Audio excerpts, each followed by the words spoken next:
Olá, seja muito bem-vindo ao Prolabore, muito bem-vindo ao Direito Constitucional, muito bem-vindo à segunda etapa. Meu nome é Tárcia e eu e a professora Rafaela Leão formamos a equipe de Constitucional que trabalha tanto em primeira quanto em segunda etapa concursos de OAB. Nosso objetivo hoje aqui é trazer para vocês um pouco do 23º exame. Eu vou trabalhar com vocês a peça do 23º exame e a professora Rafaela Leão vai trabalhar as questões. Então, qual é o objetivo de a gente trabalhar uma prova anterior?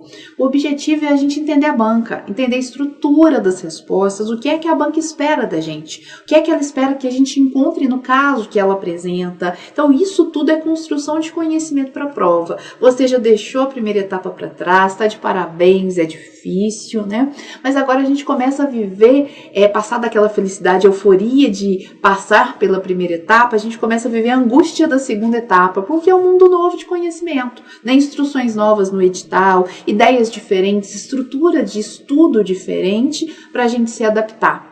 Muito bem.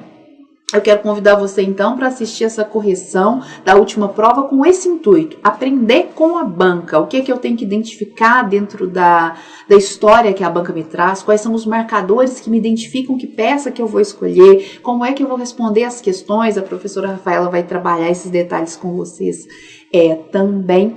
Se você quiser, pode seguir a gente no Instagram, nosso Instagram Constitucionalmente, e lá no Instagram a gente posta dicas diárias, tanto para a primeira quanto para a segunda etapa. Então tem lá dica de endereçamento, com relação ao mandado de segurança, com reclamação constitucional, tem videodica toda semana, as postagens são diárias, né? Então tem muita coisa interessante que pode agregar no seu estudo. Se você tiver interesse, é Constitucionalmente o nosso Instagram. Mas veja comigo aí agora, então, vamos observar essa peça que apareceu no 23º exame. Vamos enfrentá-la agora, então. Veja comigo lá, essa peça do 23º exame trazia o seguinte texto. Já tem alguns grifos aqui, né, que eu fiz pra gente, para facilitar o nosso estudo, né, pra gente desenvolver melhor o nosso tempo aqui. Edson, idoso aposentado por invalidez pelo regime geral de previdência social, recebe um salário mínimo por mês. Então, quando a questão te coloca aqui, Edson, ela te dá uma cara. E ela sinaliza a existência de um caso concreto. Então, dificilmente aqui eu estarei diante de uma ação de controle de constitucionalidade concentrado, por exemplo. A probabilidade é que seja uma peça inicial, que seja um mandado de segurança, um mandado de injunção, um habeas data, porque ela te dá uma cara, né? Então, provavelmente eu tenho aqui já o meu autor. E aí a gente começa a respirar, a gente começa a se situar dentro da peça. Veja comigo lá, o que mais que a história te fala. Durante mais de 3 décadas, esteve exposto a agentes nocivos à saúde. Foi acometido por doença que exige o uso contínuo de medicação controlada, cuja administração fora da forma exigida, pode colocar em risco a sua vida. Então, ele depende da medicação. E a gente começa a ver, então, que essa ação possível do Edson aí tem relação com a medicação dele, né? Mas o que mais que a história te traz? Em razão de sua situação pessoal, todo dia 5 do mês comparece ao posto de saúde existente na localidade em que reside, retirando a quantidade necessária do medicamento para os próximos 30 dias. Então, eu já sei aqui que o Edson não precisa de uma ação para iniciar o fornecimento da medicação, porque ele já pega essa medicação constantemente. Então, ele já faz uso dessa medicação. Mas olha comigo lá, continua a história. No último dia 5, foi informado pelo diretor do referido posto que a central de distribuição não entregara o medicamento, já que o município, em razão de crise financeira, não pagava os fornecedores há cerca de 6 meses. Então, aqui eu começo a perceber a contextualização do meu problema. O Edson não conseguiu pegar o medicamento naquele determinado mês, ele não estava disponível por ausência de pagamento de fornecedores. O que mais que a história me dá, que a FGV me dá de elementos? Inconformado com a informação recebida, Edson formulou logo no dia seguinte requerimento endereçado ao secretário municipal de saúde, autoridade responsável pela administração das dotações orçamentárias destinadas à área da saúde e pela pela aquisição dos medicamentos encaminhados à central de distribuição, órgão por ele dirigido. Na ocasião, esclareceu que a ausência da medicação poderia colocar em risco sua vida. Então, aqui eu já tenho uma potencial autoridade coatora, alguém que o enunciado demonstra ser responsável pela administração, pela aquisição do medicamento. Então, esse secretário de saúde para a gente ele é importante. Mas continua aí, olha só, o que mais que o texto fala para você? Em resposta escrita, o secretário reconheceu que Edson tinha necessidade do medicamento, que fora documentado, importante, pelos médicos do posto de saúde. Informou que estavam sendo adotadas providências necessárias à solução da questão, mas que tal somente ocorreria dali a 160 dias, quando o governador do estado prometerá repassar receitas a serem aplicadas à saúde municipal. Neste meio tempo, sugeriu que Edson procurasse o serviço de emergência sempre que seu estado de saúde apresentasse alguma piora. Então, eu tenho uma autoridade que foi apontada como autoridade que é responsável pela solução da questão e a autoridade não se furtou na resposta, então não teve omissão. A autoridade respondeu ao requerimento. Ela respondeu, mas respondeu de forma negativa, dizendo que pelo menos 160 dias seriam necessários para que a medicação fosse fornecida. Repara que esse é um prazo longo para quem corre risco de vida, né? Para quem não pode ficar sem a medicação. Fecha o caso comigo aqui, para a gente poder imaginar uma estruturação, então, para a nossa peça. Olha só. Edson, de posse de toda a prova documental, que por si só basta para demonstrar os fatos narrados, em especial a resposta do secretário de saúde, procura você uma semana depois para contratar os seus serviços como advogado, solicitando o ajuizamento de medida judicial que ofereça resultados mais céleres, sem necessidade de longa instrução probatória para que consiga obter o medicamento de que necessita. Levando em consideração as informações expostas, ciente da desnecessidade de dilação probatória, elabore a medida judicial adequada, com todos os fundamentos jurídicos que conferem sustentação ao direito de Edson. Repara comigo então, veja só, você já leu comigo o caso completo, então aqui eu preciso enxergar dentro da história os marcadores que me indicam qual a peça que eu vou usar. Tudo que eu preciso para escolher a minha peça está dentro da história. A FGV me dá os marcadores necessários para eu escolher a peça. E essa peça foi uma peça que trouxe muitos marcadores. Repara comigo, volta lá, olha só. Ela fala para você, já o secretário reconheceu, ele tem os documentos que demonstram a necessidade do medicamento. Toda a prova documental por si só já basta para demonstrar os fatos. Ele vai a você e pede para você um instrumento célere que não exija longa dilação probatória, instrução probatória, e a questão fala que você tem que levar em conta a desnecessidade da dilação probatória. Então a questão grita o tempo todo, não vai produzir provas, não vai produzir provas. Quando você junta a desnecessidade de produção de provas com a indicação de uma autoridade responsável, você chega à conclusão de que a sua peça só pode ser um MS, isso mesmo, um mandado de segurança. Então, no 23º exame, a peça cobrada foi mandado de segurança. Repara, então, que é preciso que você treine mesmo, que você faça peças, leia casos e aprenda a identificar dentro da história o que é necessário, porque a história ela não traz nada além do que é necessário para a identificação da peça. Então ali você tem os marcadores que você precisa mas é preciso que você aprenda a enxergar esses marcadores para saber se é um habeas data, se é um mandado de segurança, se é uma petição inicial, por exemplo, se precisasse de dilação probatória aqui. Aí eu precisaria usar uma peça inicial. Não é o caso, porque aqui eu não preciso de dilação probatória, então é um mandado de segurança mesmo. Já sei qual é a peça, e essa é uma angústia, né? Mas aqui a gente já identificou a peça. Como é que eu vou estruturar a minha peça? A prova da ordem, apesar de ser uma prova subjetiva, né, tem uma correção absurdamente objetiva. E é isso que eu quero que você enxergue comigo. A correção é muito objetiva. Tem pontos específicos que pontuam e outros nem passam perto. Então é preciso que você saiba o que você tem que colocar para pontuar. E é para isso que eu estou aqui fazendo essa correção com você. No nosso curso online é exatamente isso que a gente aprende, né? E a gente aprende a estruturar uma peça em 8 passos. Então eu e a professora Rafaela, a gente monta um esquema de 8 passos que servem para você estruturar a sua peça sem esquecer de nada que é essencial. Vou passar com você aqui agora por esses 8 passos para você aprender a destrinchar a estrutura de uma peça, e vou passar com você também pelo quadro de pontuação da OAB para que você consiga visualizar o que é que a OAB pontua na sua peça.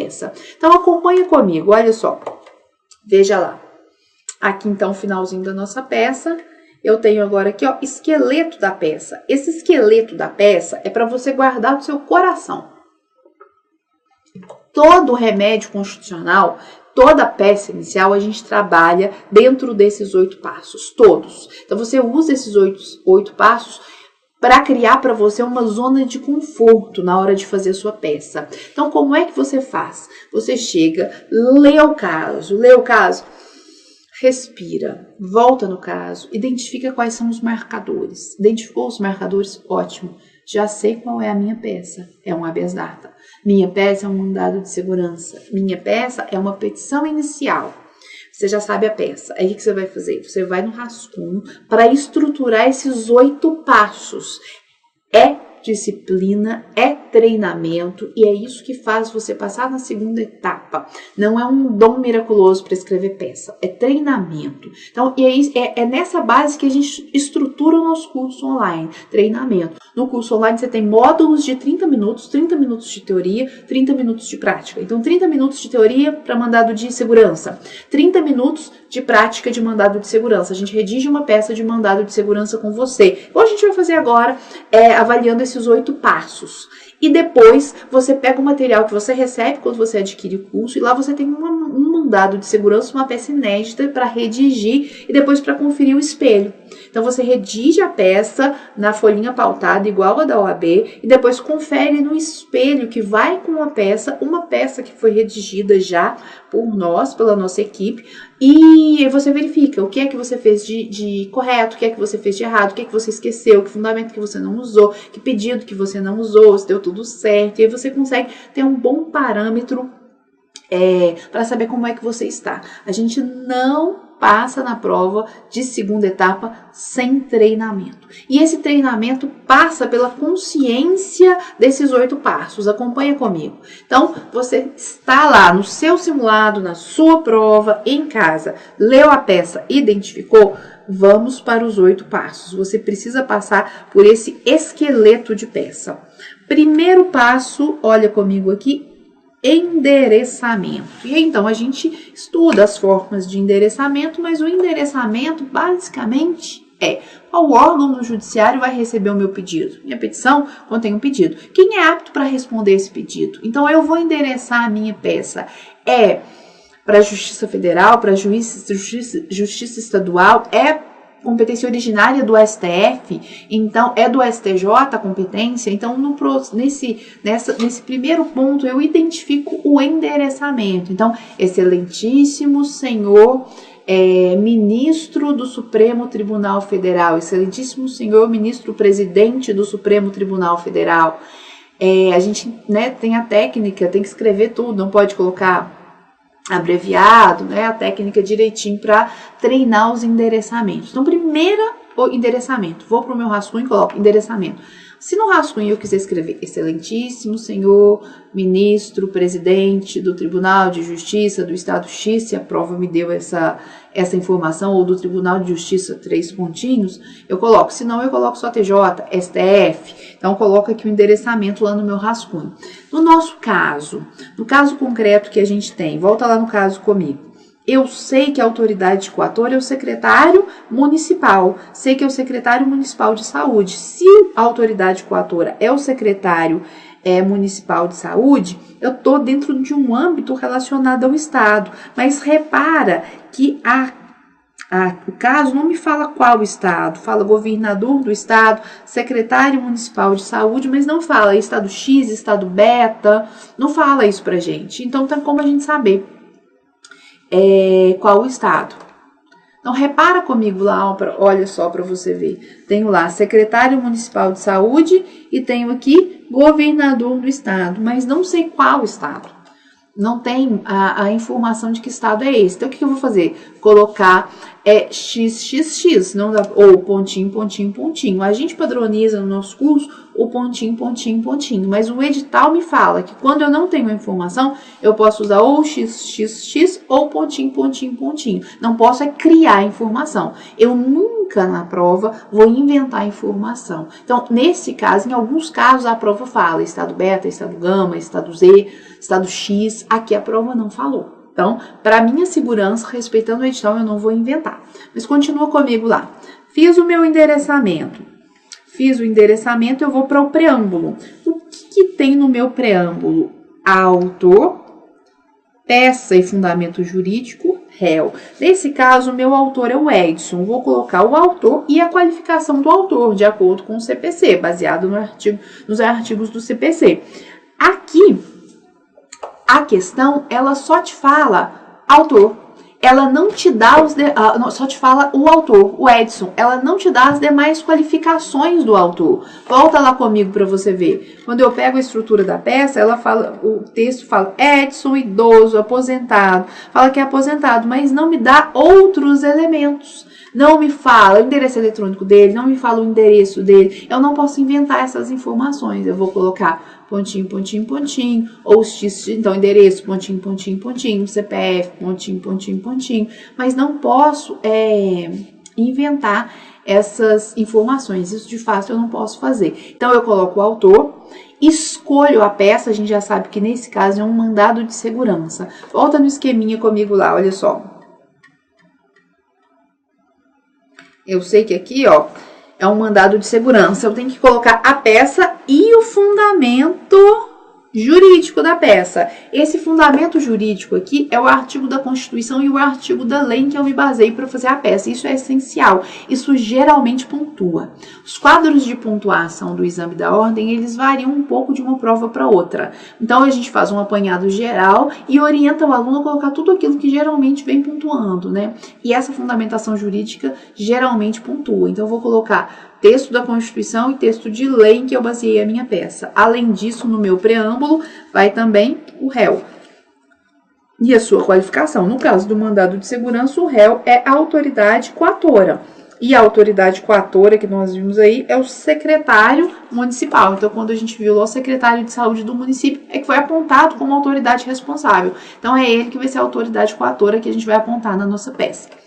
Mas continua comigo lá. Então, coloquei o endereçamento, coloquei o preâmbulo, passo para os fatos. Os fatos, nosso item de número 3, são sucintos, resumidos. Você vai colocar um resumão mesmo do que você teve de caso apresentado pela FGV.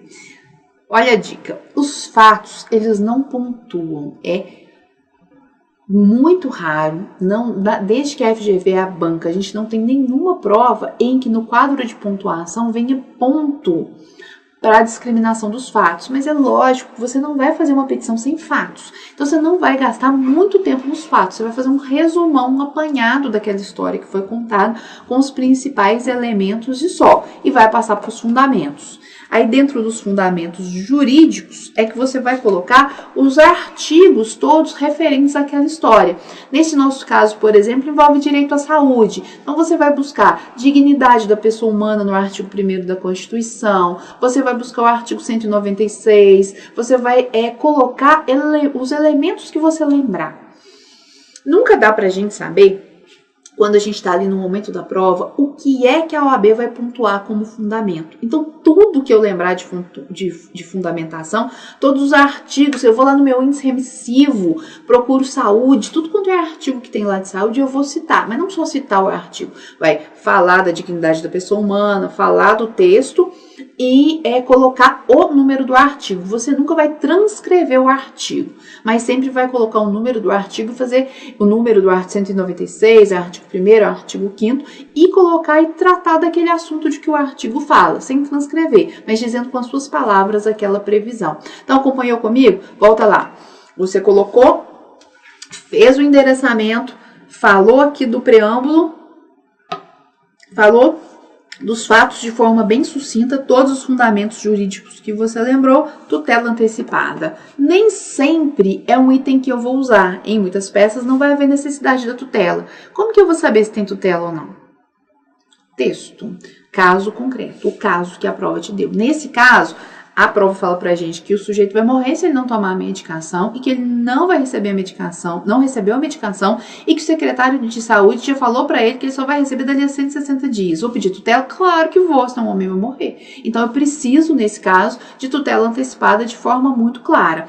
Mesmo que não haja tutela, no seu rascunho tem que ter um item de tutela, para que você avalie, lembre de avaliar, porque não esquecer de colocar tutela, se é necessária a tutela, é perder ponto na peça. Então, sempre vai ter lá no seu rascunho tutela. Sim, vai colocar o fundamento. Não, ótimo, deixa esse ponto para lá. Volta comigo no quadrinho. Depois da tutela antecipada, eu coloco os meus pedidos. E aqui, então, dentro dos pedidos, se teve tutela antecipada, eu vou pedir a tutela, vou pedir a confirmação da tutela, vou fazer o meu pedido principal. Então, nesse caso, fornecimento da medicação, vou redigir o pedido mesmo, não pode colocar só assim, procedência do pedido, tem que redigir o que você quer. E sempre dentro dos pedidos, citar os artigos em que você está se baseando. Então, se você está pedindo, se você precisa de oitiva do Ministério Público, cita o artigo em que você está se baseando para pedir a oitiva do Ministério Público. Cita o artigo da tutela, porque muitos desses artigos, eles são pontuados nos pedidos. Então, a gente tem vários modelos de quadro de pontuação do OAB em que é concedida a pontuação para a simples menção do artigo. Então, você coloca oitiva do MP, artigo tal. Artigo tal por quê? Porque pode ser artigo do CPC, da Lei do Mandado de Segurança, do habeas data, por isso que eu não estou citando um artigo específico aqui. Só o oitivo do MP vale 10 décimos, o artigo vale mais 10 décimos. Então, é preciso que você coloque a referência legal ou constitucional também do seu pedido. Depois, fechamos aqui com valor de causa e fechamento da peça. O valor de causa é essencial. Em toda peça, você coloca o valor da causa. Ah, mas em toda, mandado de injunção, mandado de segurança, habeas data, habeas corpus, em toda peça, ADI, ADC, você coloca o valor da causa, porque é requisito de peça inicial. A prova, na maioria das vezes, ela não te fornece um valor. E você não vai inventar valor nenhum, pelo amor de Deus. Não inventa. Coloca, dá-se a causa o valor de 3 pontinhos. Professora, eu não estou pegando a técnica de redigir a peça. A proposta dessa nossa correção de prova não é mesmo de trazer a técnica, porque a técnica demanda mais tempo. A gente faz destrincha essa técnica no curso online. Eu estou te apresentando a peça aqui, meu objetivo é te apresentar a peça, como é que eu identifico a peça e quais os itens que a minha peça precisa ter. Quais os itens que a minha peça tem que conter, porque são os itens que a OAB considera. É essa a nossa função aqui. Então, o valor da causa é essencial. Você não vai inventar o valor da causa. Então, você vai colocar, dá-se a causa o valor de 3 pontinhos. Não inventa valor se a prova não te deu 1. E por último, olha comigo lá, fechamento. O que é o fechamento? Pede deferimento, data OAB. Local, data OAB. Você não inventa o local, você não inventa data, você não inventa OAB. Coloca local 3 pontinhos, data 3 pontinhos, advogado 3 pontinhos, OAB 3 pontinhos. Sempre assim, você não inventa nenhuma informação que não aparece lá na sua prova. Então, volta comigo. Esses aqui, olha, são os 8 passos para você redigir a sua peça. Nesse caso, é um mandado de segurança. Você abriu a sua prova, leu a prova, já sabe qual a peça, vai para o rascunho e vai estruturar a peça no rascunho. Número 1, endereçamento. coloca qual é o endereçamento que você acha adequado. Número 2, preâmbulo, coloca o autor, coloca a peça com fundamento legal, coloca o réu. Essa é uma forma resumida de estruturação. Depois você vai pegar o seu rascunho, você já tem todos os elementos que você precisa no seu rascunho, e aí então você vai redigir a peça no seu caderno de resposta. Colocou lá os fatos, os principais pontos, colocou o fundamento jurídico, todos os artigos, com tudo que você vai precisar. Aí você parte para a redação. É assim que você vai fazer. Eu quero que você veja comigo o quadro de pontuação da OAB. Olha aí. Então tá, eu já sei que eu vou fazer a minha peça em 8 passos, mas o que é que a OAB considera? Esse quadro aqui é o quadro oficial de pontuação da OAB do 23º exame. Então, a peça é um mandado de segurança. Endereçamento. O que ela te pediu no endereçamento? Olha só. A petição deve ser endereçada ao juízo civil da comarca X ou juízo da fazenda pública da comarca X. Ela aceita os dois. Por quê? Porque tem comarca que tem juízo da fazenda pública. Se não tem, é para o juízo civil. Então, você pode colocar ou um ou outro. Aqui, no quadro de pontuação, veio esse X aqui. Você pode colocar o X, ou 3 pontinhos, né? Apesar de ter vindo esse X, não houve no texto, no enunciado, nenhuma indicação de que seria estado X ou qual a comarca. Então, a comarca indefinida, 3 pontinhos, então é que a gente vai colocar no nosso, que é o mais seguro para o nosso exame, na nossa prova. Quem colocou 3 pontinhos teve considerado, quem colocou XXX teve considerado da mesma forma, com que essa é a orientação do edital. Se você tem dúvida com relação à orientação do edital, pega lá no canal do Prolabore no YouTube o primeiro vídeo do curso online de segunda etapa de Constitucional. Os 2 primeiros vídeos são só orientações minhas e da professora Rafaela, eles ficam disponíveis como degustação, então você consegue assistir. Eles são orientações sobre o que eu coloco na prova, o material que eu posso levar na prova, antecedência, só orientações sobre o edital que são muito valiosas para a gente começar essa empreitada de segunda etapa, né? Então, se você tem dúvida dessas orientações, como é que eu faço com uma informação que não veio no meu caso concreto, olha lá. Mas continua comigo aqui, olha só. Aqui eu tenho numa cor diferente o que nós chamamos de preâmbulo. O autor impetrante do mandado de segurança Edson, 10 décimos, só para colocar o Edson lá. Lógico que você não vai colocar só Edson, você vai colocar a qualificação completa de acordo com o CPC, né? Autoridade coatora, secretário municipal de saúde. Justificativa da legitimidade ativa e da legitimidade passiva. Olha só, sempre em remédio constitucional eu tenho que justificar a legitimidade.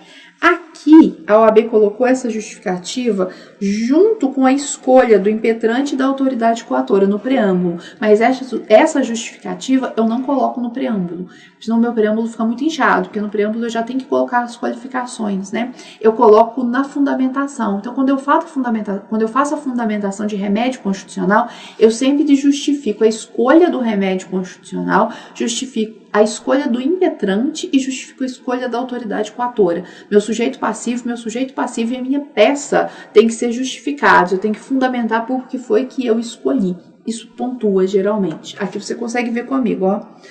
20 décimos aqui para justificação da legitimidade ativa e 20 para justificação da legitimidade passiva. Então, isso é uma coisa que você vai colocar na sua cabeça. Tem que fazer. Fundamentação de mérito. Olha aqui que interessante. Saúde é direito de todos e dever do poder público. 50 décimos para a argumentação e mais 10 décimos para o artigo da Constituição, para quem citou o artigo 6º ou o 196. Lembra que eu te falei? Artigo pontua. Então, você não vai reproduzir o artigo, você vai colocar os dizeres do artigo com a sua palavra, mas vai citar o artigo. Repara aqui que foi ou, às vezes é aqui ou. Ou você citava o artigo 6º ou 196. Citou os dois, melhor ainda, porque aí você não corre o risco de perder a pontuação. Continua lá, ó, o atendimento, a saúde tem que ser ofertada, né? O serviço de saúde tem que ser oferecido pelo município, que deve ofertar atendimento integral. Lá, ó, 50 décimos para a fundamentação, mais 10 décimos para o texto da Constituição, tá vendo? E aqui falando da medicação, que tá lá, mais 10 décimos também. Olha só Que interessante. Continua comigo, olha só. A ausência de medicação coloca a vida em risco. Então, dignidade da pessoa humana, 50 décimos. Continua aqui, ó. Se eu cito o artigo 1º ou o artigo 5º, mais 10 décimos, só por citar o artigo. Então, citar todos os artigos que têm relação com a matéria são essenciais, porque algum daqueles que a OAB considera, você vai acertar. Tem que citar os artigos. Então, vai colocar o fundamento e o artigo de que você tirou o fundamento, professora. Na hora da prova, eu não vou lembrar esses artigos. Você não vai lembrar de cor, é claro que não vai, porque são várias matérias. Para isso que serve o índice remissivo. O índice remissivo é o melhor amigo que a gente tem nessa hora. A gente vai lá, saúde, no índice remissivo, localiza os artigos relacionados e cita. Dignidade da pessoa humana, localiza os artigos relacionados. É assim que a gente faz. Continua comigo aí, pessoal. O que mais que a OAB trouxe aqui? Ela trouxe também, ó, o dever de assegurar a efetividade do direito social à saúde, 30 décimos, artigo 5º, parágrafo 1º, fala que os direitos fundamentais, eles têm aplicabilidade imediata. Depois temos aqui ainda, ó, o dever, fundamento constitucional do direito à saúde e a escolha do MS, viu que eu te falei? Então, eu tenho que justificar o meu sujeito ativo, eu tenho que justificar o meu sujeito passivo e tenho que justificar a minha escolha, o remédio constitucional, a petição que eu escolhi, porque isso pontua. Volta lá no quadrinho de pontuação comigo. Olha lá, ó. O artigo 5º ou o artigo da lei do mandado de segurança, eu tenho que colocar. Essa fundamentação eu posso colocar, e até devo, no preâmbulo, quando eu falo mandado de segurança, eu coloco mandado de segurança e a fundamentação legal, e coloco depois no corpo da minha fundamentação jurídica. Então, quando eu vou para a fundamentação jurídica, eu sempre vou traçar essa estrutura. Vou falar do direito, vou falar do sujeito ativo, do sujeito passivo, e da adequação da peça que eu escolhi. Esses são pontos essenciais e é isso que a gente vai treinando mesmo ao longo da preparação para a segunda etapa. Mas volta comigo lá, olha só, o que mais que o quadro de pontuação fala para você? Ó, prova pré-constituída. Preciso falar, o secretário de saúde reconheceu que tinha necessidade da medicação e que a medicação não estava sendo fornecida. Então, eu não preciso produzir a prova, porque a prova já existe, não há necessidade de ilação probatória. Ué, professora, se eu escolhi um mandado de segurança é porque não há necessidade. É lógico, mas você precisa demonstrar para o juízo que não há necessidade. E essa demonstração, olha quanto que vale na sua prova, total, 40 décimos. 20 por falar que ele precisa da medicação e já está comprovada a necessidade, e mais 20 pela demonstração, pela comprovação de que a medicação não está sendo fornecida. Se é mandado de segurança, isso é essencial.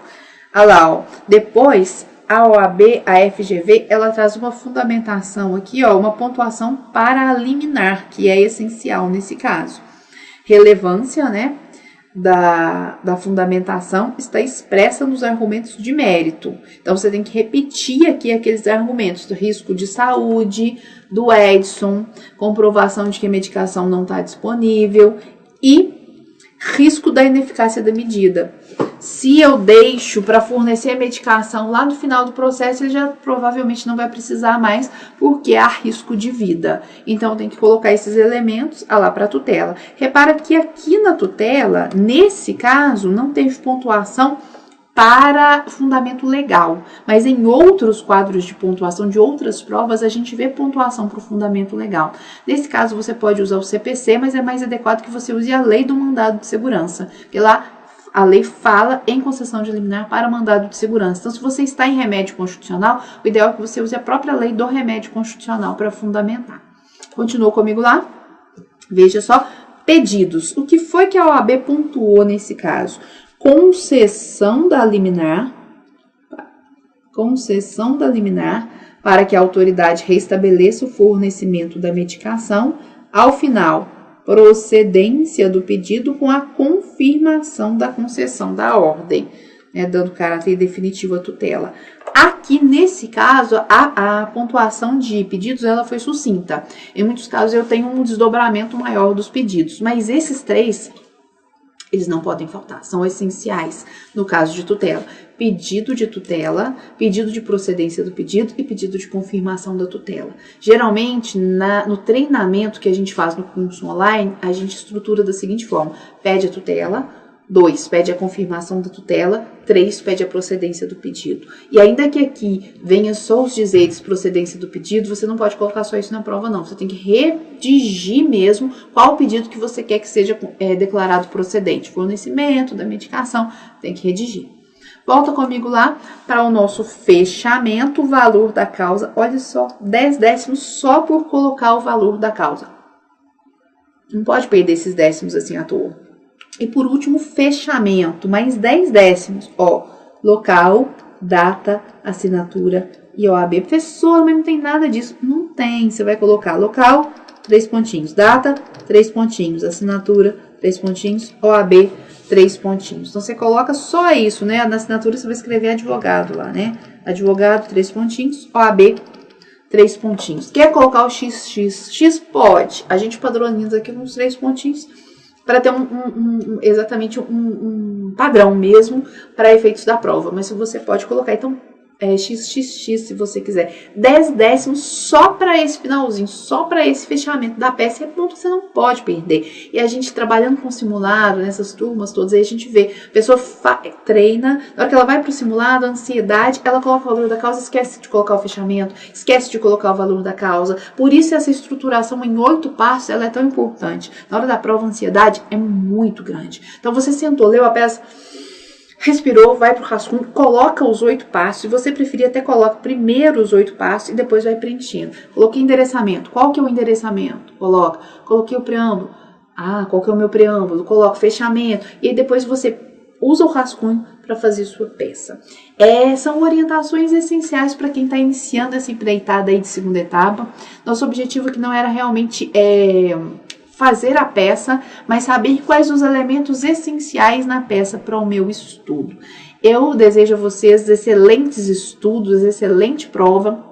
Entra lá no canal do Prolabore, assiste o descritivo do nosso curso online, tem muito material lá que está à disposição para você, aula demonstrativa de estruturação de peça, inclusive, aula de poder judiciário, é bem legal, orientações do edital, é bem legal. Eu espero vocês, então, nas próximas aulas. Até mais. Olá!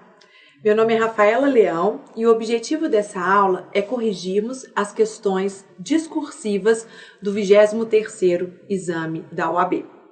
Vocês viram no bloco anterior a correção da peça prático-profissional.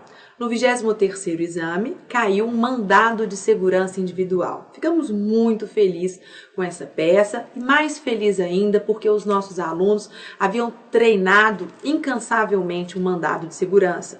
Uma peça sempre muito cobrada na segunda etapa de constitucional. E o melhor, o mesmo caso trabalhado no exame de ordem afeta o direito à saúde e a previsão constitucional. Nós tínhamos no simulado do nosso curso aqui no Prolabore, a gente tinha feito uma situação hipotética bem semelhante ao que foi cobrado no exame de ordem. Isso traz muita alegria para a gente, para os alunos, né, que vão para a prova preparados, e nada melhor do que na hora H você se deparar com uma peça que você já treinou, cujos fundamentos já foram discutidos, estudados. E tivemos essa felicidade no 23º exame, uma vez que o nosso simulado, né, trabalhou uma questão bem semelhante ao que foi cobrado em prova. Daí, valer, né, aquele ditado popular que diz: a prática leva à perfeição. E se preparar para o exame de ordem exige treino, né? Muito treino, de redigir. Estamos cada vez menos acostumados a escrever, né? E sim digitar. Você não vai poder fazer isso na hora da prova, da sua peça. Então é muito importante a gente treinar, não só identificar e ver um espelho de peça, da pontuação das provas anteriores, como fazer, pôr a mão na massa e fazer aí a peça. Assim como eu tenho que treinar a redação, a construção da peça prático-profissional, eu também tenho que treinar a elaboração das respostas nas questões discursivas. E o meu objetivo é exatamente esse, para a gente possa revisar alguns temas constitucionais importantes, Todos os temas que caíram no 23º Exame de Ordem são temas altamente relevantes no direito constitucional, sempre muito estudados e, sobretudo, para que você treine, redija aí a sua resposta, para que depois possa conferir se está de acordo com o espelho, com o que a banca esperava do candidato. Lembre-se que para as questões discursivas eu não posso transcrever simplesmente o texto constitucional, eu tenho que formular uma resposta fazendo menção, mas não copiar aí o texto constitucional e indicar o dispositivo correspondente, ok? Feitas essas considerações, vamos passar aí para a questão número 1 do caderno, do 23º Exame de Ordem. Acompanhem comigo, vejam só. Questão número 1. Determinado tratado internacional de proteção aos direitos humanos, então eu tenho um tratado internacional de proteção aos direitos humanos, após ser assinado pelo presidente da República em 2005, foi aprovado em cada casa do Congresso Nacional em 2 turnos de votação por 4/5 dos votos dos respectivos membros, sendo promulgado na ordem interna. Após a sua promulgação, na ordem jurídica interna, percebeu-se que ele era absolutamente incompatível com regra constitucional que disciplinava certo direito dos administrados perante a administração pública, já que o ampliava consideravelmente. Com base na situação narrada, responda aos itens a seguir. Letra A. O referido tratado pode ser considerado norma válida de natureza constitucional? Então, vejam só. O primeiro item quer saber se esse tratado internacional, tal qual ele foi incorporado à ordem jurídica brasileira, é uma norma válida. E, sendo norma válida, pode ser ou seria uma norma de natureza constitucional. Bom, a questão versa sobre o artigo 5º, parágrafo 3º do texto constitucional. Sabemos que os tratados internacionais de direitos humanos, portanto que têm um objeto nobre, versam sobre direitos humanos, se aprovados em 2 turnos nas 2 casas, portanto em 2 turnos na Câmara dos Deputados, em 2 turnos no Senado Federal, sendo necessário ainda obter 3/5 dos votos em cada um dos turnos de votação. Percebam que a questão, ela trouxe que houve aprovação por 4/5 dos membros. Supera o quórum qualificado de 3/5. Então, esse requisito, ele foi preenchido. Nas 2 casas, ele equivale, esse Tratado Internacional de Direitos Humanos, a uma norma da Constituição que tem o mesmo status de emenda constitucional. Então, nos termos do artigo 5º, parágrafo 3º, Tratado Internacional de Direitos Humanos, aprovado em 2 turnos, nas 2 casas, por 3/5 dos votos, equivale às emendas constitucionais. Tem a mesma hierarquia, o mesmo status de emenda constitucional e, assim, com essa hierarquia, ingressa na ordem interna, na ordem jurídica brasileira interna. Então, vejam que a minha resposta ao item A seria: sim, o referido tratado pode ser considerado norma válida? Pode. Ele é norma válida em 2 aspectos. Primeiro, o aspecto formal. É validamente reconhecido pela ordem jurídica, formalmente válido, pois preenche os requisitos do artigo 5º, parágrafo 3º da Constituição Federal. Foi aprovado em 2 turnos, nas 2 casas, com 4/5 dos votos, um quórum superior ao exigido no parágrafo 3º. Também é válido esse tratado internacional no aspecto material, pois o enunciado nos disse que ele amplia direitos. Vejam só, em parte lá, voltemos aí ao enunciado, eu tenho que amplia, certos direitos dos administrados.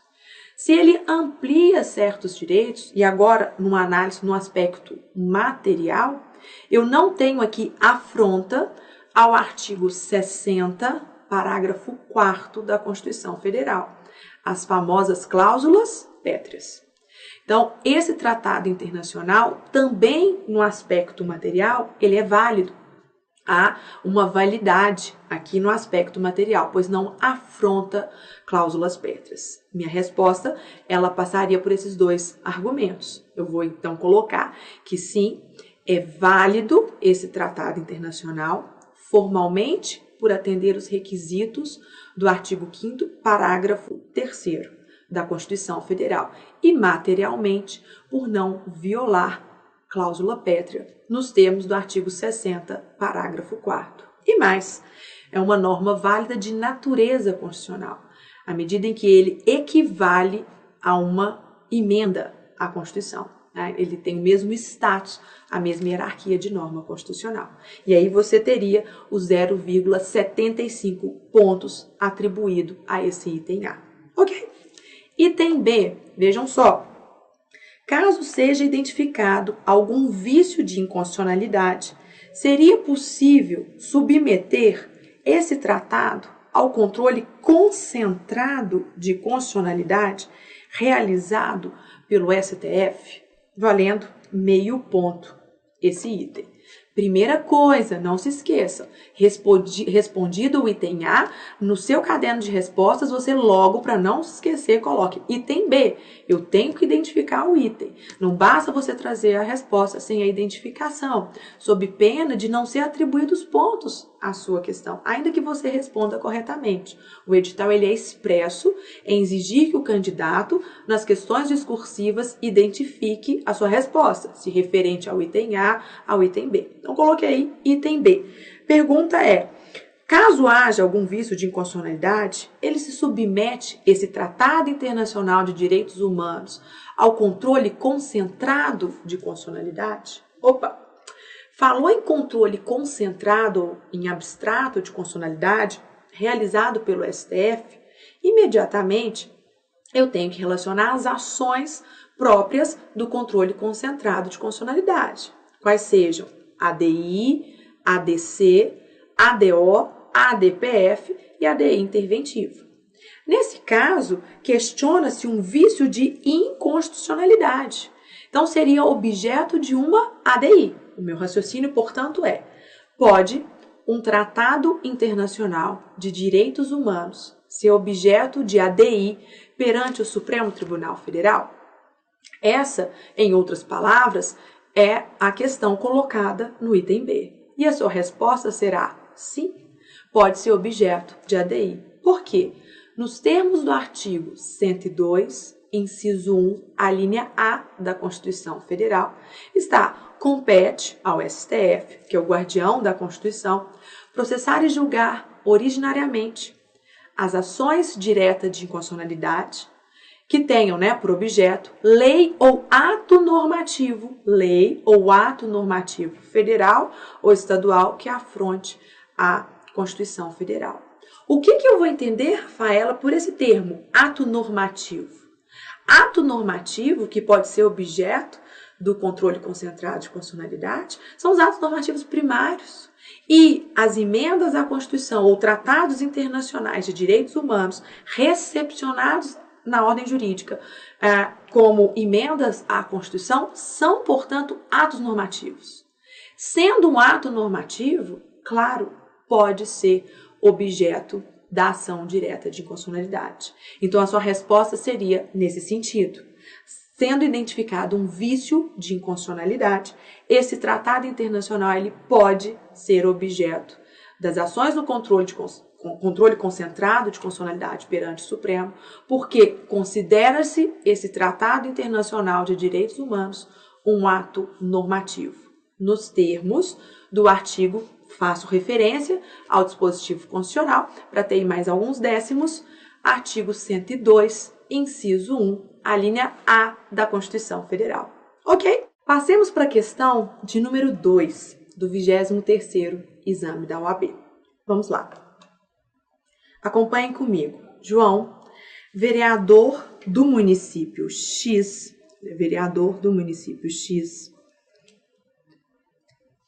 e José, senador, eu tenho aqui um vereador e José, senador pelo estado Y, ambos pertencentes ao partido K, proferiram inflamado discurso em Brasília contra as atividades desenvolvidas por determinada autarquia federal.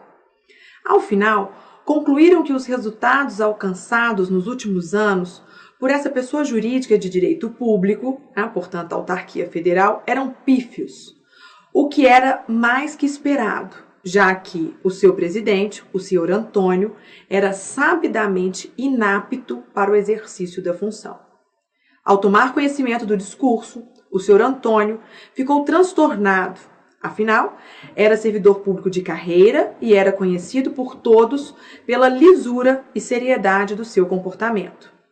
Quanto aos maus resultados da autarquia, seriam sabidamente decorrentes da crise econômica que assolava o país, não da incompetência do seu presidente. Por fim, o senhor Antônio procurou seu advogado e disse que queria adotar as providências necessárias para a responsabilização do vereador João e do senador José pelos danos causados à sua honra.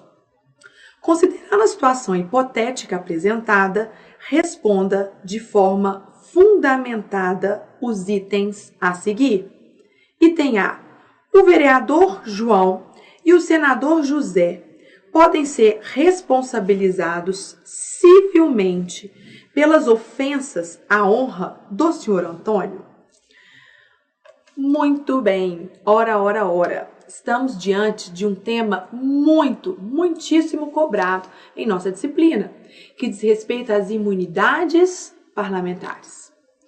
Esse tema ele é recorrente na primeira e, como agora analisado, objeto de uma questão discursiva na segunda fase.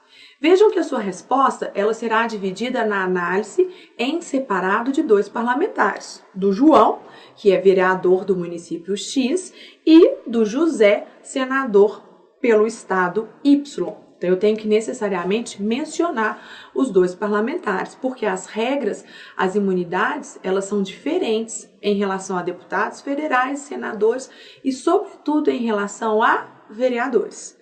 Antes da gente formular juntos aqui uma resposta ao item A, vamos fazer uma rápida revisão do artigo 53 do texto constitucional?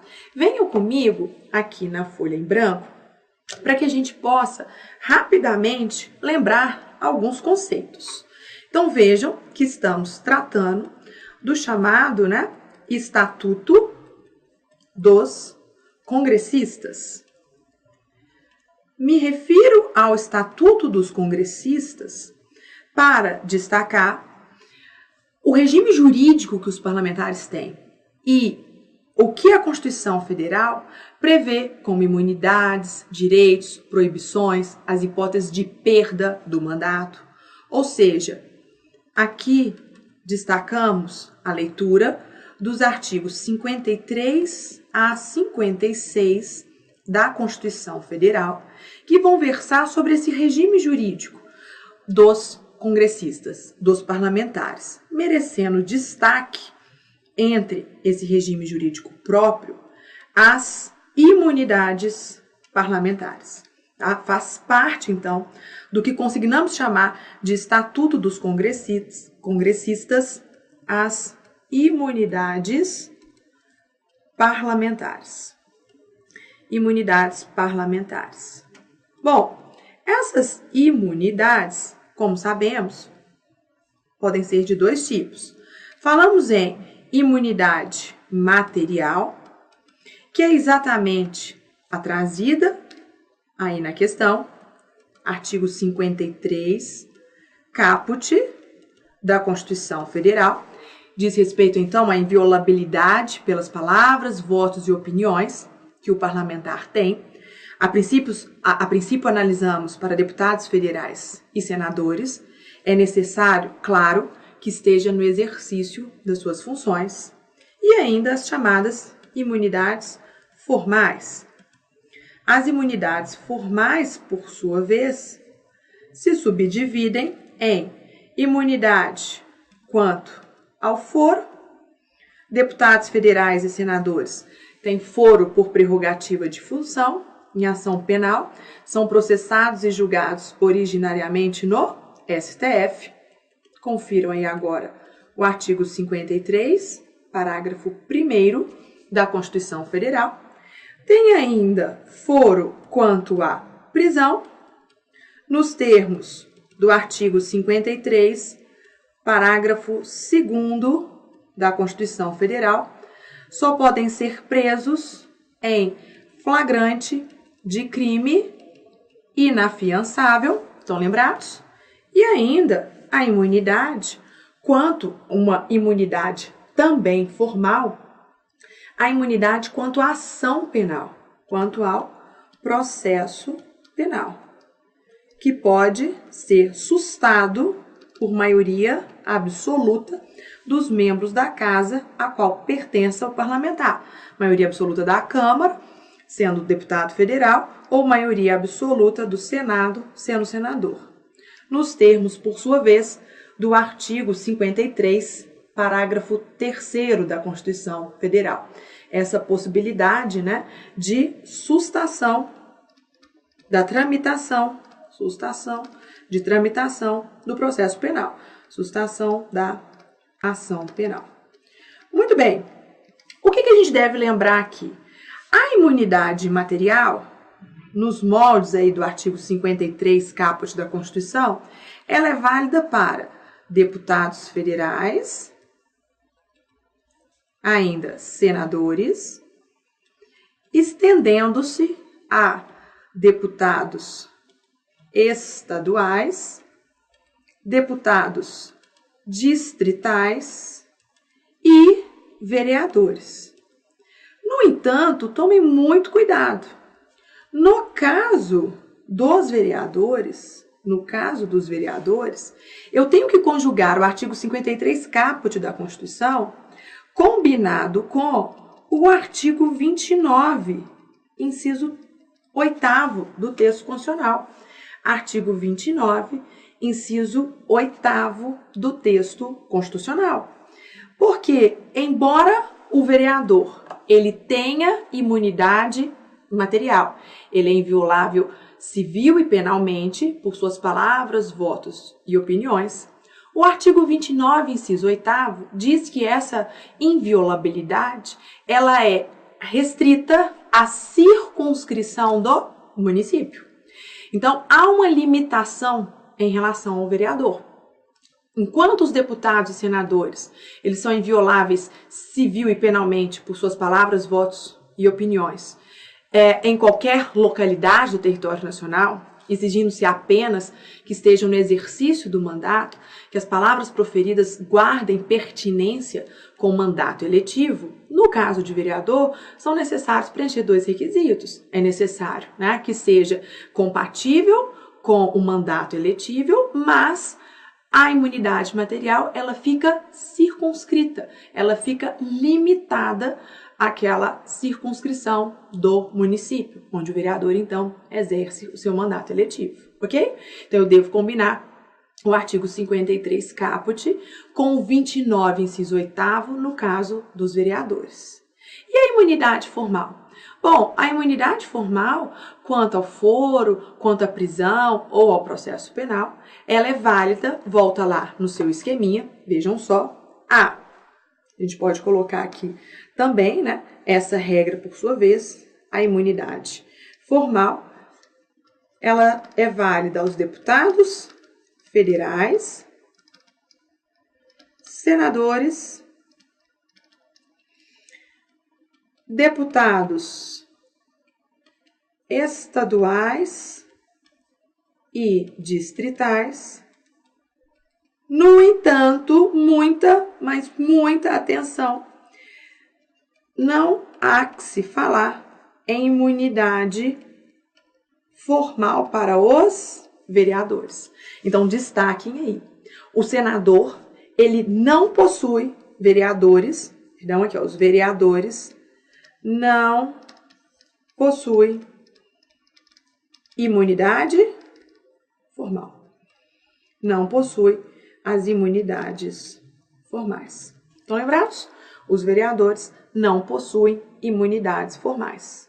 Rapidamente, eu tenho então essa estrutura, esse esqueleto para relembrar alguns conceitos importantes quanto às imunidades parlamentares, no aspecto material e no aspecto formal. Visto isso, agora a gente pode, com segurança, responder a questão da prova. Vamos voltar aí na questão e aí a gente formular a melhor resposta. Item 1.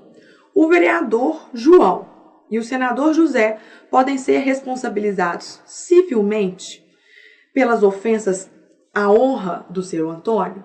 Vejam só. Primeiro, em relação ao vereador João.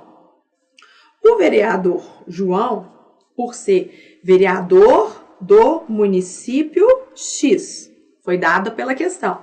Mas ele, em discurso, ao ofender, quem se sentiu ofendido, né, foi o Antônio. Esse discurso por ele proferido, essas palavras por eles proferidas, foi em Brasília, ocorreram em Brasília.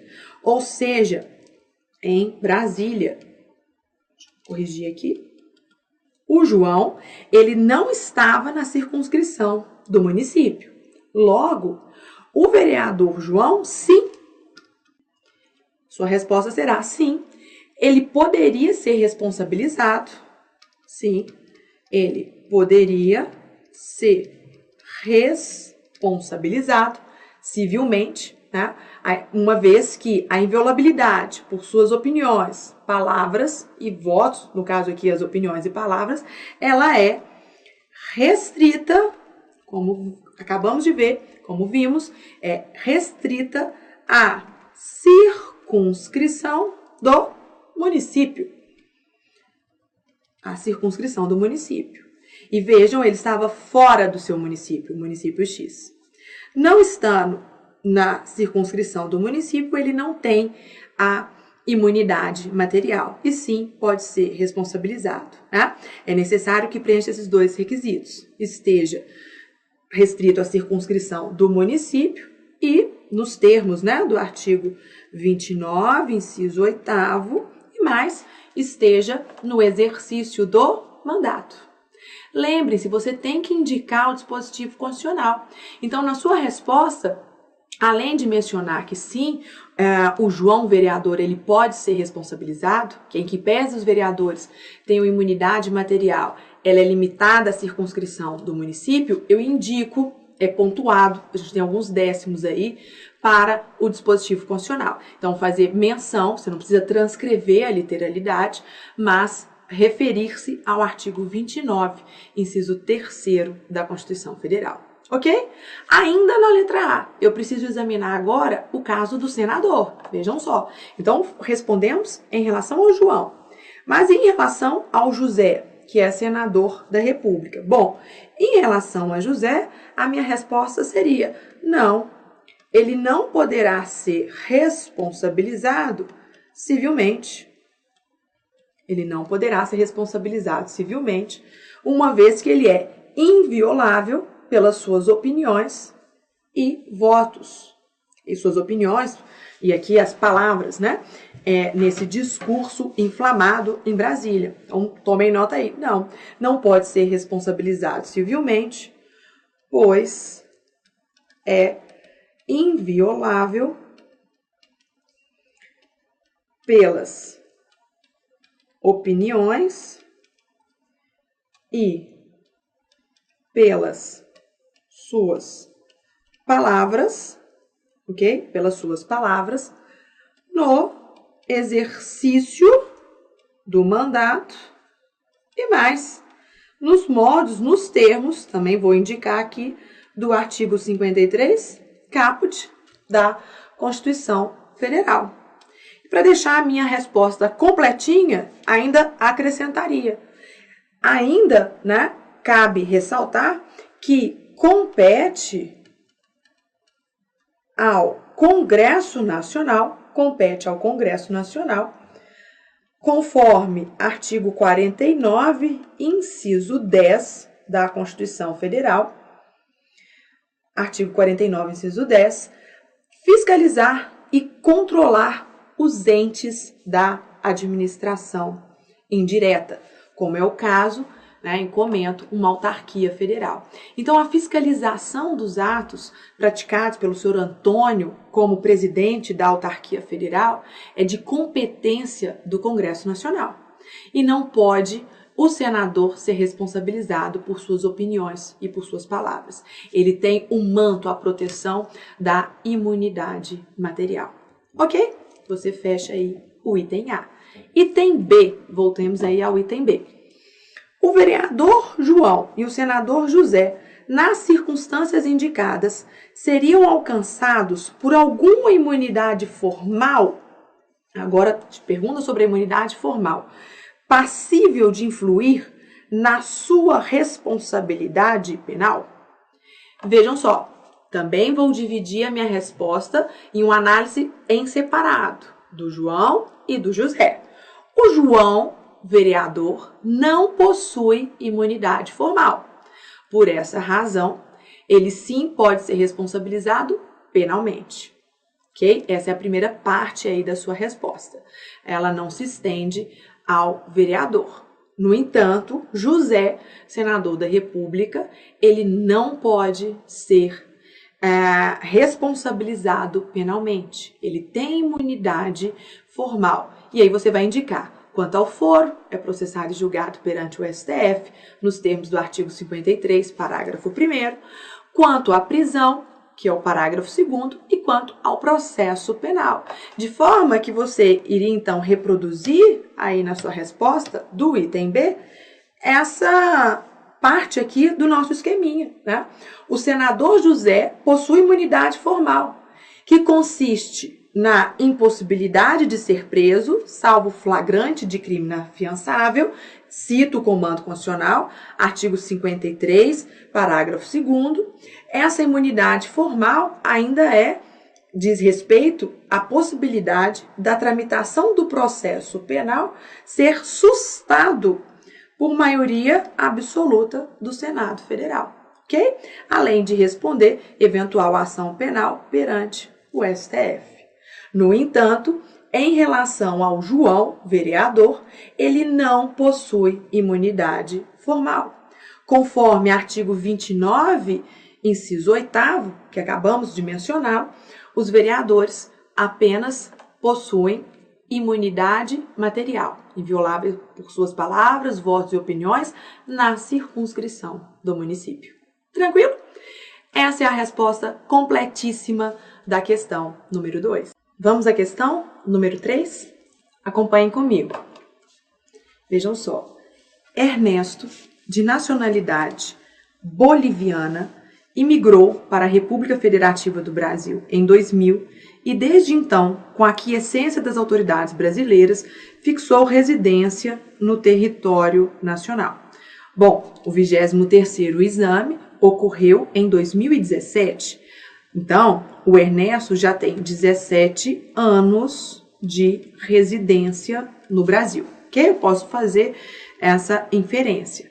Cidadão de reputação ilibada e profundo admirador de nossa cultura, conheceu Cláudia, de nacionalidade portuguesa, também de reputação ilibada e que vivia no Brasil desde 2010.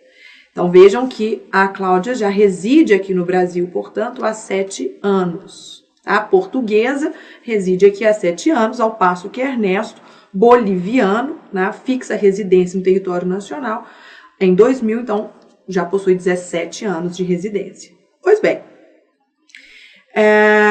Ernesto e Cláudia, que começaram a viver juntos há cerca de 1 ano, requerem a nacionalidade brasileira.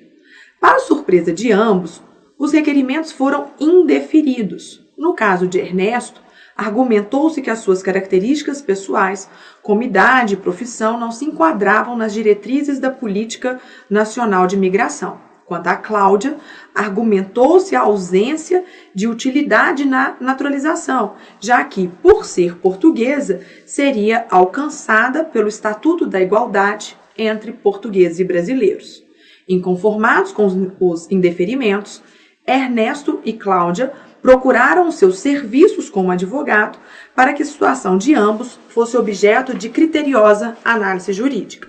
Considerando a situação hipotética apresentada, responda de forma fundamentada aos itens a seguir. Primeiro, Ernesto possui direito subjetivo à obtenção de nacionalidade brasileira. Ele tem um direito subjetivo à aquisição da nacionalidade brasileira. No caso, seria a nacionalidade secundária, de tornar-se brasileiro naturalizado. Vejam só, é um tema importante, versa sobre o artigo 12 da Constituição Federal e as espécies de nacionalidade brasileira. Vamos lá, vamos aí numa folha em branco também relembrar aqui alguns conceitos importantes quanto, acompanhem comigo, às espécies de nacionalidade. Espécies de nacionalidade. Vejam só, nós vamos ter duas espécies. A chamada nacionalidade originária. Essa aqui ela é imposta, ela é involuntária, independe de ato de vontade do indivíduo, também conhecida como nacionalidade de primeiro grau, e a nacionalidade secundária ou adquirida, exatamente porque depende de um ato de vontade. É necessário o requerimento do indivíduo para aquisição da nacionalidade brasileira. Na nacionalidade originária, nós temos critérios estabelecidos na Constituição Federal para definir quem são os brasileiros natos. Esses critérios estão no artigo 12, inciso 1 do texto constitucional, que vai trabalhar concomitantemente, adotamos aqui o critério misto para a fixação da nacionalidade originária, que é o critério da territorialidade e o solis, que é o critério preponderante, regra da nossa Constituição, por ser nacionalidade um tema afeto à soberania do Estado, consta aí do texto constitucional, e o critério da territorialidade ou ius solis é o que predomina, ele é a regra, mas também vamos adotar o critério sanguíneo, ius sanguinis, ok? Que vai ser então conjugado, né, com outros requisitos. De forma que o critério da territorialidade, ele está aí no artigo 12, inciso 1, a linha A, e nas alíneas B e C do artigo 12, inciso 1, e o sanguinis mais a linha B, a serviço da República Federativa do Brasil, são pais brasileiros, têm um filho fora, no exterior, né, no estrangeiro, em território estrangeiro, mas estão a serviço, ou a linha C, que eu vou ter o critério sanguíneo conjugado com registro, ou, segunda parte da linha C, critério sanguíneo conjugado com a necessidade de residência no território nacional, mais a opção confirmativa. Estão lembrados? Bom, fato é que esse rol do artigo 12, ele é taxativo. É necessário preencher um desses requisitos para a aquisição da nacionalidade originária, para ser um brasileiro nato. Percebam que a nossa Constituição, portanto, não admite outros critérios para a nacionalidade originária, como a filiação, o matrimônio, né, o critério ou é a territorialidade que predomina ou o critério sanguíneo, ok? Já o artigo 12, inciso 2 do texto constitucional, ele vai tratar da nacionalidade secundária adquirida, ou seja, o texto constitucional define quem são os brasileiros naturalizados.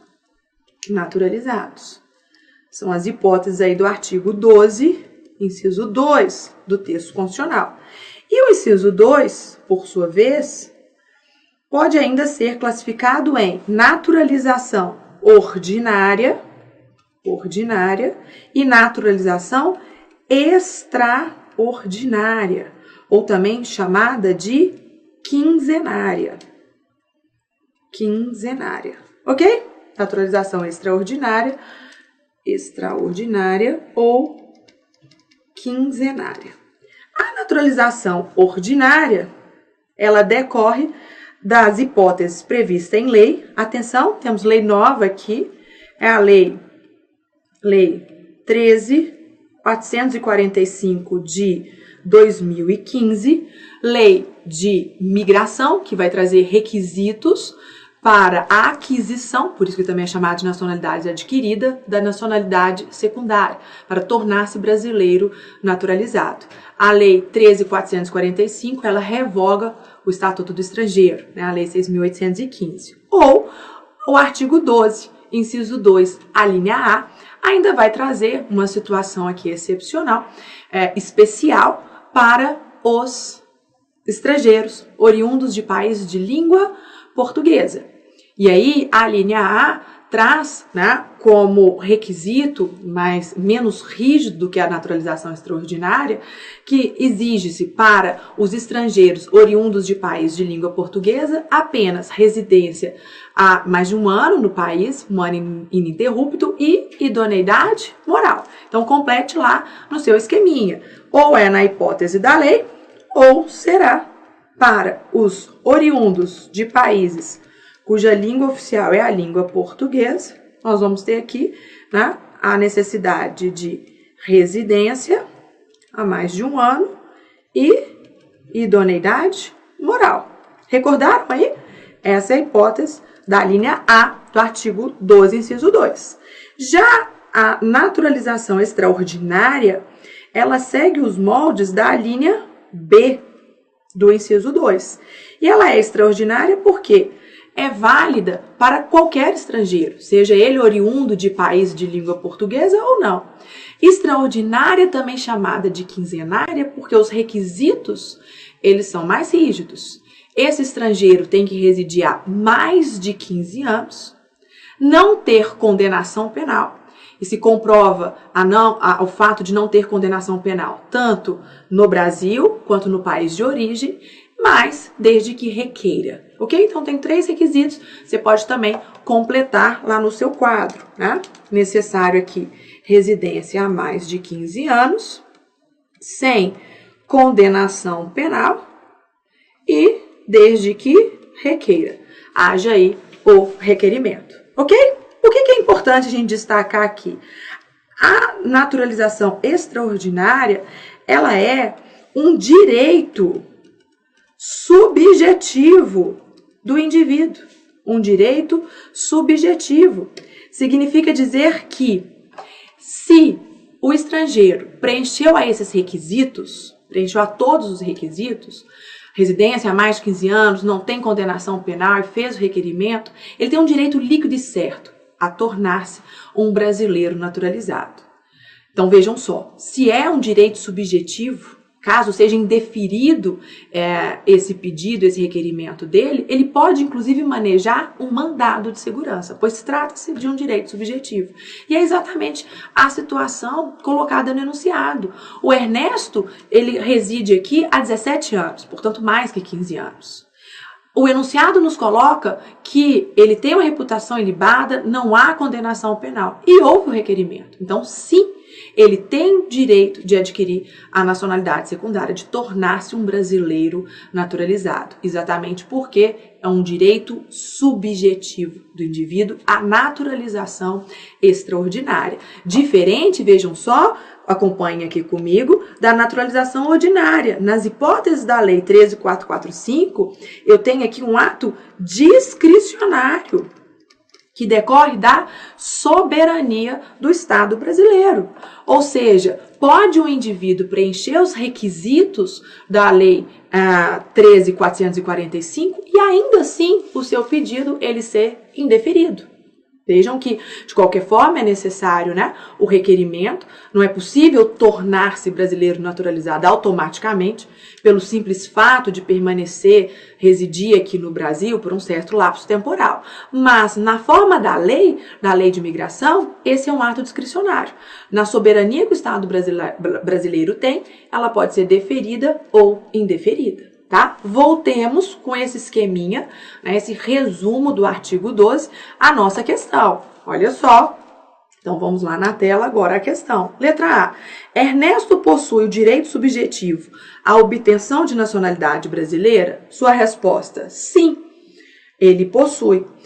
Uma vez que, nos termos do artigo 12, vou indicar a fundamentação constitucional, inciso 2, a linha B da Constituição Federal, ok? O estrangeiro, como Ernesto, que é boliviano, mas poderia ser qualquer estrangeiro, possui direito subjetivo à aquisição da nacionalidade brasileira. Direito subjetivo à aquisição, anotem aí, da nacionalidade brasileira. Ou seja, de tornar-se um brasileiro naturalizado. Fechamos? Item B, vou identificar. Letra B. As razões invocadas para o indeferimento do requerimento de Cláudia, agora vejam só, Cláudia portuguesa, mostram-se constitucionalmente corretas? Bom, aqui a minha resposta é negativa. Não mostram-se corretas o indeferimento para a aquisição de nacionalidade brasileira. Por quê? No caso da Cláudia, sendo ela oriunda de país de língua portuguesa, vejam só, ela é portuguesa, né? Nos termos do artigo 12, inciso 2, a linha A do texto constitucional, é necessário que ela preencha 2 requisitos. Acabamos de ver quais são eles. Residência há mais de 1 ano, ela tem 7 anos de residência no país, e idoneidade moral. De igual forma, ela requer a nacionalidade brasileira para estreitar o seu vínculo com o Estado brasileiro. Afinal, por definição, nacionalidade é o vínculo jurídico-político que une o indivíduo a certo Estado, conferindo a ele uma série de direitos e de obrigações. Então, por um ato de vontade, a Cláudia portuguesa pode sim requerer a nacionalidade brasileira, tornar-se uma brasileira naturalizada. E preenchido esses requisitos, ela terá o direito à aquisição da nacionalidade brasileira. O enunciado, ao me perguntar, as razões invocadas para o indeferimento do requerimento mostram-se constitucionalmente corretas? Não mostram-se constitucionalmente corretas. Elas violam o artigo 12, inciso 2, a linha A. E tratando-se aqui de estrangeiro oriundo de língua portuguesa, basta preencher esses 2 requisitos, ok? Então fiquem atentos, tenho que indicar o dispositivo constitucional. Tomem muito cuidado, porque no caso do português equiparado, o artigo 12, parágrafo 1º da Constituição, ele até traz uma regra específica, né, por questões históricas que ligam Brasil e Portugal, que é a chamada cláusula de reciprocidade, ou nos termos do STF, a quase nacionalidade.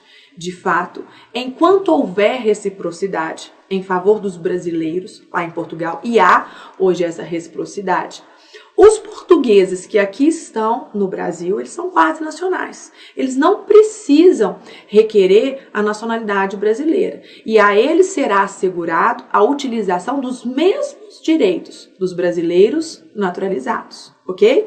Então, pela cláusula de reciprocidade, artigo 12, parágrafo 1º da Constituição Federal, o português, ele tem direito a exercer, né, aqui no país, exercer os mesmos direitos do brasileiro naturalizado, desde que haja essa reciprocidade em favor dos brasileiros. Pois bem, em que pese a gente ter essa regra específica para os portugueses, o enunciado, ele não tratava exatamente desse aspecto. Ele coloca a Cláudia na condição de portuguesa, mas que se aculturou ao Estado brasileiro e que quer se tornar uma brasileira naturalizada. Ela pode.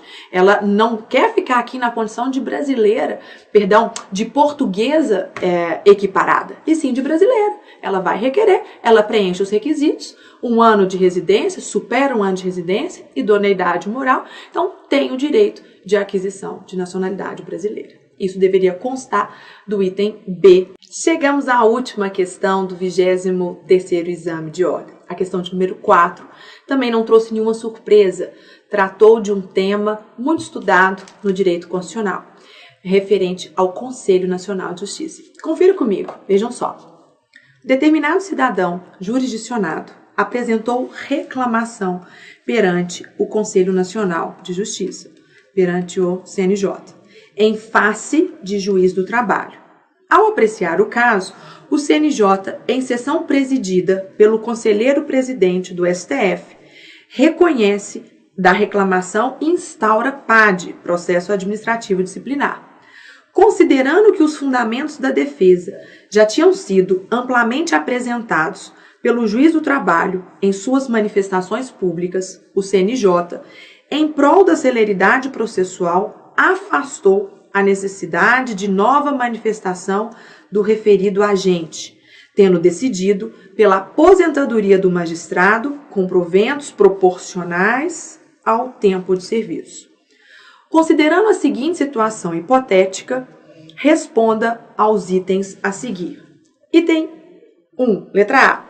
O cidadão poderia ter se dirigido ao Conselho Nacional de Justiça na forma descrita? Sim. A minha resposta seria poderia. O cidadão poderia sim ter apresentado essa reclamação ao CNJ, por duas razões. Primeiro, porque lhe é assegurado o direito de petição, nos termos do artigo 5º, inciso 34 do texto constitucional. Havendo, então, a necessidade de peticionar perante um órgão público ou um órgão judiciário, como é o caso, o CNJ, ele é órgão judiciário, em que pese não exercer função jurisdicional, o cidadão, diante de uma irregularidade, do descumprimento do dever funcional do juiz, pode e deve apresentar uma reclamação no CNJ. Além disso, o artigo 103b da Constituição, que vai tratar sobre a composição e as atribuições do CNJ, no parágrafo 4º, artigo 103b, parágrafo 4º, inciso 3º, ele traz exatamente essa competência, essa atribuição do CNJ, que é receber de reclamações contra magistrados, assim como serviços auxiliares, a justiça e também servidores de cartórios de notas e de registro, ok? Então veja, na sua resposta você iria responder que sim, o cidadão poderia ter se dirigido ao CNJ, pois ele estaria exercendo o seu direito, é um ato compatível com o exercício do seu direito de petição, previsto no artigo 5º, inciso 34 do texto constitucional. Qualquer pessoa é parte legítima para representar ilegalidades perante o CNJ, mas combinado ainda com a própria atribuição, vejam só, do CNJ, que seria aqui, o artigo 103, deixa eu ver aqui, minha caneta falhou, seria ainda o artigo 103b, parágrafo 4º, inciso 3º do texto constitucional. Canetinha minha falhou aqui, mas gente, então, anota aí, artigo 5º, inciso 34 e artigo 103b, parágrafo 4º, inciso 3º, ok? Item B. O procedimento do Conselho Nacional de Justiça foi correto? Bom, quanto ao procedimento do CNJ, ele foi incorreto. A minha resposta seria, quanto ao item B, identifico o item B, não foi correto esse procedimento, pois violou o direito do juiz e que qualquer um de nós temos a ampla defesa ao contraditório. Então aqui eu vou fundamentar a minha resposta ao item B no seguinte sentido: não foi correto o procedimento, pois é assegurado ao juiz a ampla defesa, o contraditório, conforme estipulado, conforme preconiza o artigo 5º, inciso 55 da Constituição Federal. Lembram-se? A todos os litigantes, no processo administrativo, como é o caso do PAT, ou no processo judicial, é assegurado a ampla defesa, contraditórios e os recursos a ela inerentes, o duplo grau de jurisdição. Como chama mesmo esse princípio? Um precioso princípio basilar do Estado democrático de direito, que é o princípio ao devido processo legal. Então, o procedimento adotado no CNJ, ele é incompatível à Constituição, pois viola o princípio do devido processo legal. Ok?